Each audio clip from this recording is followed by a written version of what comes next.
You kids are always looking for that one magic bullet, that secret formula that's going to solve all your problems and make you rich overnight. Let me tell you, it doesn't exist. If you think that way, you're better off just putting your money in a savings account. The interest is pathetic. Sure, but at least it's better than getting fleeced by the smart guys out there. The way the world really times works is something they'll never teach you in a textbook. Those professors in their ivory towers, they can take a simple idea and wrap it in a dozen complex formulas and theories to make it sound profound, just to justify their own existence. But they're wrong, dead wrong. They have this habit of carving the world up into separate disciplines: economics, psychology, physics, as if these things have some deep-seated grudge and never interact. It's the most idiotic thing I've ever seen. The real world doesn't give a damn about your categories. In real life, all the forces are jumbled together, influencing and reacting to one another. Every significant outcome you'll ever encounter, whether it's a massive business success or a gut-wrenching market crash, is never times the result of a single cause. If you get in the habit of thinking in terms of just one reason for something, you're doomed to struggle at the bottom your whole life, never seeing the real picture. I made the same mistake when I was young. I tried to understand a complex business from a single angle. And you can guess how that turned out. I got my head handed to me. It took me a long time to figure out that the real key is when several factors all push in the same direction at the same time. Their power isn't just additive, where 1 + 1 = 2. No, it's multiplicative. They're like catalysts in a chemical reaction. Once all the conditions are met, you get an explosion. I call this the Lollapalooza effect. The word might sound funny, but the phenomenon it describes is anything but. It holds the ultimate secret to how wealth is distributed in this world. When a few factors combine, they produce a massively disproportionate power. It's like what physicists call critical mass. You can have 2 lumps of uranium sitting there, and nothing happens. But when you bring them together in the right way, with enough quantity, what you get isn't the heat of 2 lumps of uranium. You get an atomic bomb. That's the power of multiplication. You all drink Coke, right? Well, tell me, why has it been so incredibly successful, dominating the world for over 100 years? A lot of people will say it's the secret formula. That's utter nonsense. If it were just a formula, any lab in the world could cook up a better tasting drink. The success of Coca-Cola is a classic Lollapalooza effect. Think about it. First, the formula is indeed pretty good. It has sugar and caffeine, 2 substances that trigger the reward centers in the human brain, giving you a little jolt of pleasure. That's a physiological reinforcement. That's factor number 1. Next, you have its ubiquitous distribution network. No matter where you are in the world, even in some godforsaken town in the middle of nowhere, you can always find a cold bottle of Coke within arm's reach. That convenience, that constant visual presence, builds an incredibly deep moat. That's factor number 2. Economies of scale and distribution advantage. The quest but we're not done. The third and critically important factor is the brand effect. Coca-Cola has spent a century associating its brand with every positive and beautiful emotion you can think of: happiness, family, friendship, celebration. When you think of a happy moment, that red logo pops into your head. It's a deep psychological manipulation, a classic Pavlovian conditioned response. So you're no longer just drinking sugar water. You're drinking an emotion, a habit, a piece of culture. Finally, there's another factor: social proof. Your friends drink it. Your family drinks it. The hero in the movie drinks it. The whole world drinks it. So naturally, you feel that drinking Coke is a perfectly normal thing to do. This herd instinct is a fundamental part of human nature. So you see a physiological craving, a powerful distribution network, a deep emotional brand connection, and massive social proof. These four factors, along with other minor ones, have been pushing in the same direction for over a century. Any one of them alone would not have been enough to create such a business empire. But when they are multiplied together, the result is explosive. It's a Lollapalooza. The result is far, far greater than the simple sum of its parts. This is why, despite countless challengers, almost no one has been able to touch Coca-Cola's dominance. Because you're not competing with its formula. You're competing against a self-reinforcing system woven from multiple powerful forces. Most people don't see this. Their brains are like old, clunky computers that can only do simple, linear calculations. They see a result. They look for a cause, and then they're satisfied. They've figured it out. In business and investing, this is a fatal flaw. If you only see Coca-Cola's formula, you might think you can beat it by making a better tasting drink. You'd get slaughtered. And the reverse of this effect is just as powerful. When several negative factors converge in the same direction, you don't get a small problem. You get a perfect storm, a catastrophe.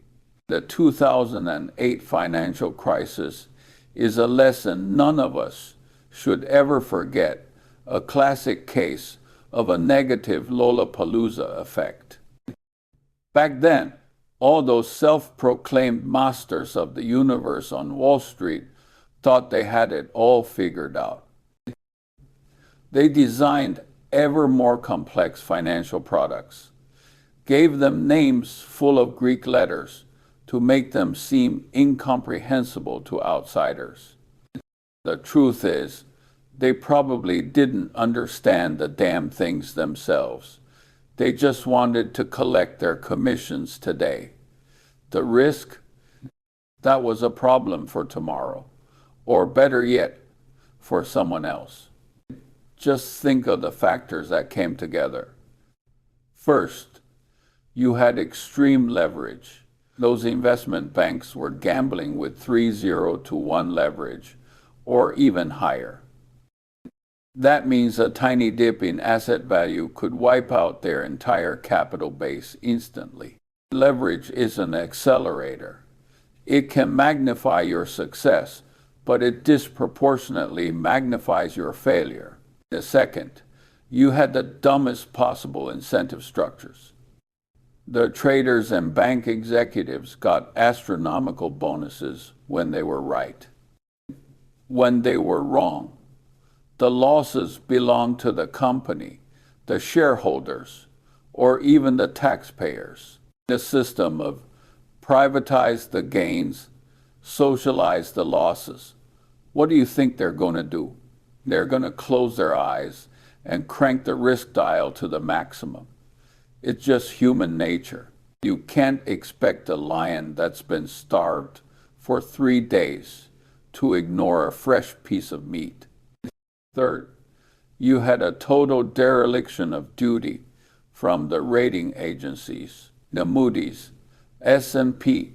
The very people who were supposed to be the gatekeepers were taking money from the issuers and then stamping AAA, top grade ratings on assets that were pure garbage. They weren't referees, they were accomplices. It's like letting the fox guard the hen house. Do you even need to ask what happens next? Fourth, you had widespread human greed and herd mentality.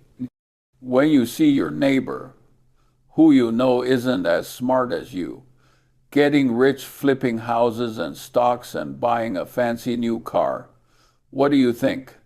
You think, I can't miss out. I've got to get in on this.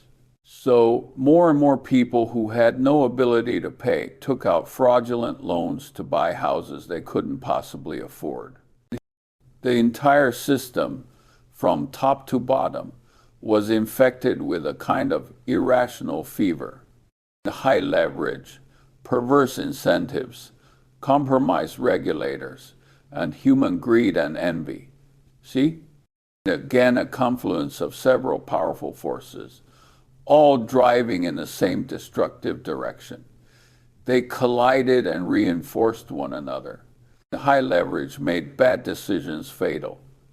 Bad incentives encouraged those decisions. Negligent regulation gave it all a green light. And human greed poured the gasoline on the fire. And what was the result? Not a normal recession. It was a global financial tsunami. The entire system collapsed in an instant. Once the tipping point was reached, all the dominoes fell at once. That's a negative Lollapalooza effect. The destruction it caused was also far greater than the simple sum of its negative parts. After the disaster, everyone was looking for a single culprit. Some blamed the greedy bankers. Others blamed the incompetent government regulators. They were all making that same old mistake, searching for a single cause. They didn't understand that this wasn't about one bad guy. It was a systems problem, the resonance of multiple factors that triggered the earthquake. If you don't see that, then the next time a crisis comes, you'll be just as helpless as the last time, forced to just sit and watch your wealth go up in smoke. So, I've spent my whole life trying to do one thing: train my brain to get away from that single-track, isolated way of thinking. I work to build a lattice work of mental models. In my head, I don't just have accounting and economics. I borrow the big, reliable ideas from other disciplines that seem unrelated: physics, biology, psychology, history. They use the critical mass model from physics to understand the tipping point of market sentiment. They use the ecosystem model from biology to understand the symbiosis, competition, and extinction within an industry. I pay special attention to psychology because at the end of the day, you're dealing with people in the market, and people are often irrational. You have to understand the subconscious biases that drive human behavior, like the tendency to avoid loss, the tendency to be overconfident, the tendency to follow the crowd, and so on. I analyze an investment opportunity or assess a potential risk. I'm like a detective. I list all the key factors that could possibly be at play and lay them out on my mental grid. Then I look closely. How do these factors interact? Are they canceling each other out, or are they reinforcing each other? Are they all converging in the same direction? If I see a company that not only has a technological patent, that's one advantage, it also has powerful brand loyalty, a second advantage, and also benefits from a network effect where the more people use it, the more valuable it becomes, a third advantage. And on top of that, its management is both brilliant and ethical, putting shareholder interests first, a fourth advantage. When I see that many advantages compounding and creating a virtuous, self-reinforcing cycle, my eyes light up. I know this could be a Lollapalooza opportunity, and that's when I bet big. Conversely, if I see an industry where competition is brutal and margins are razor thin, and at the same time, it's heavily regulated by the government with high risks of policy changes, and its products are vulnerable to disruption from new technology. And to make matters worse, the labor unions are extremely powerful and always making unreasonable demands. When I see that many negative factors tangled together, I stay a mile away. I wouldn't touch it with a 10-foot pole, because I know that all it takes is one spark, and that whole thing could go up in an uncontrollable fire. Sounds simple, doesn't it? But trust me, 90% of people can't do this. Their brains are fundamentally lazy. They love shortcuts. They'd rather believe a simple, appealing story than do the hard work of multidisciplinary analysis. That's why the real opportunities are always left for the few. You have to be wary of the man with only a hammer. To a man with a hammer, every problem looks like a nail. The person who only knows economics will try to explain everything with supply and demand curves. A person who only knows psychology will think every problem stems from childhood trauma. They're all like the blind man and the elephant, each touching one part, a leg or a tail, and thinking they understand the whole beast. You must force yourself to escape the prison of a single discipline. You don't need to be an expert in every field. You just need to grasp their most fundamental and important mental models. About 100 models are enough to handle 90% of the problems you'll face in life. Organize these models into a toolkit in your head. You face a problem. Pull out different tools from your kit to examine it. See which ones apply.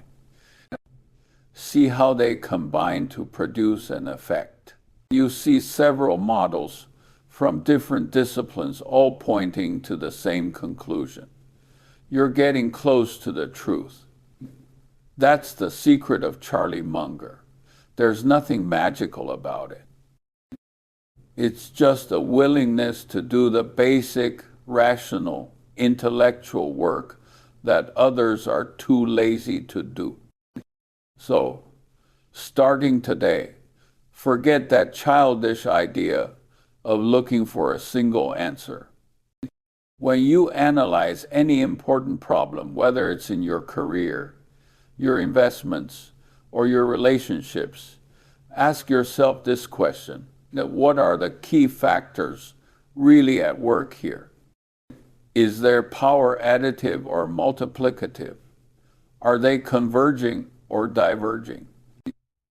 When you see multiple powerful forces, like several raging rivers, all converging in the same direction, you've got to pay damn close attention.